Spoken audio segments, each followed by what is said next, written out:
More than 24 hours later, and this manhunt intensifies for a murder suspect who escaped from police at the George Washington University Hospital. Yeah, our Delia Gonzalez has been covering this developing story from the very beginning. She is back live outside where it all started at GWU Hospital. And Dee, you got some good insight from a retired D.C. police officer about how this could have happened, right? Right, a lot of unanswered questions at this point, but Dale Sutherland really has great perspective, talked about how this could have happened and the search moving forward. So Dale Sutherland, he retired about 10 years ago. He's a former narcotics officer. He worked undercover, and he also transported inmates. So we understand how this works. He knows the dangers in moving suspects around and the risks of doing so at what he calls a civilian hospital like GW. The massive manhunt for a murder suspect expands to Northern Virginia 24 hours after 30-year-old Christopher Haynes escaped police custody at GW Hospital. We will always find a protocol violation. I guarantee you there's something wrong here. D.C. police tell us Haynes, who has a long criminal record out of Prince William County, was arrested for the murder of Brent Hayward at this Northeast D.C. gas station in August.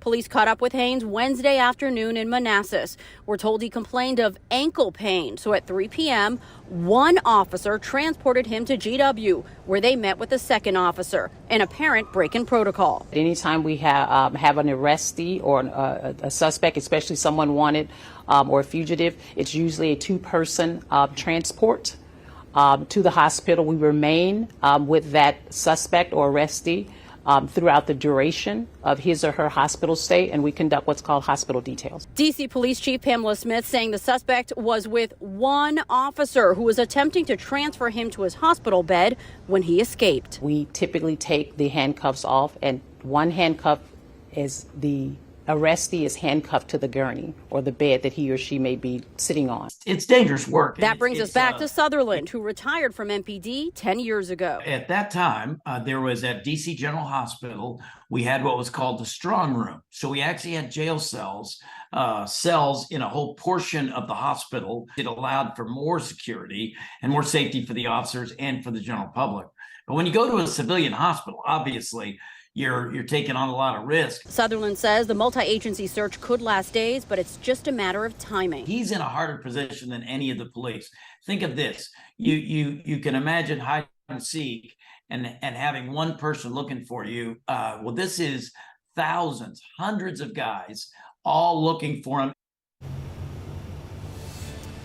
And police are offering a $25,000 reward for the capture of Christopher Haynes. He's described as a black man with shoulder-length dreadlocks. He has a Washington Nationals W tattooed to his neck. He was last seen wearing a black shirt and gray shorts. Now, police also tell us they reached out to his alleged victim's family to let them know that Mr. Haynes is on the loose. But they're urging and warning everyone, if you do see Christopher Haynes, do not approach him. Call 911 right away. We're live in Foggy Bottom. Delia Gonzalez, WUSA 9. Yeah, this information equally insightful, but also frightful too, especially for that victim's family. Delia, thank you.